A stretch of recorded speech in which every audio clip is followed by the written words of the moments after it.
Mga kakamping, uy, nag-ingay na naman.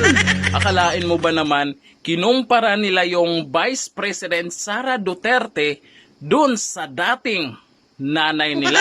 Ayan, may nakita po akong post at siyempre, tatapatan natin yung post nila ng totoong pangyayari noon sa Office of the Vice President ni Lenlen. Eto, may nakita akong post dito. Ang sabi dito, ang dating malinis, tapat, competent at maayos na Office of the Vice President may mantsa na ngayon. Sabi niya, dati palaging nakakuha ng highest audit rating mula sa COA. Eto, nabanggit niya yung about sa COA. Eto, panoorin nyo. Pinuna ng COA o ng Commission on Audit ang Office of the Vice President kaugnay sa Angat Buhay program nito. Hindi raw kasi maayos ang monitoring nito sa programa at walang malinaw na proseso sa pagpili ng mga beneficiary. Paliwanag naman ng OVP, may criteria silang ginamit kung saan isinaalang-alang nila ang mga kailangan ng isang lugar, pati na ang record ng pamumuno nito. May report si Ian Cruz. Nakukulangan ng Commission on Audit sa ginagawang monitoring ng Office of the Vice President o OVP sa mahigit 44 na milyong pisong pondong inilaan ng opisina para sa Angat Buhay Program. Git ng COA sa OVP, hindi sa paglipat lang ng pondo sa mga LGU natatapos ang advokasya nila. Kailangan daw nilang i-monitor kung nagagamit ba talaga ang pondo sa dapat paggamitan nito.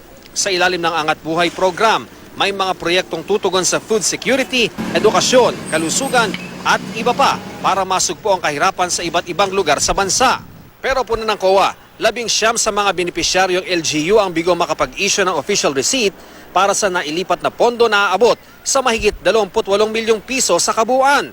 Tila hindi umano interesado ang OVP na hingin sa mga LGU ang mga kailangan dokumento. Sabi pa ng COA, wala umanong malinaw na proseso sa pagpili ng mga LGU na naging benepisyaryo.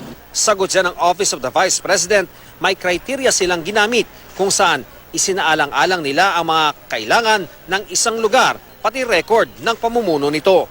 Kaugnay naman sa pagsusumite ng mga LGU ng kanilang mga dokumento, sabi ng OVP, may hanggang December 31 pa naman ang mga lokal na pamahalaan para gawin ito. Patuloy naman daw nilang ipinapaalala sa mga LGU ang kanilang mga obligasyon. May binuo na rin daw na project management unit ang OVP na siyang magko-compile ng mga dokumento. Ian Cruz, GMA News. Hanggang ngayon, pilit nyo pa rin iangat yung nanay nyo. Ayan, anong balita yan? Kayo ha, huwag nyo nang subukan pa. Wala na kayong magawa. Si Vice President Sara Duterte na ngayon. At paalala, yung makabayan mismo, umamin na wala silang pruweba. Ha, ngayon, ano na? Hanggang dito na lang. Thank you. Bye-bye.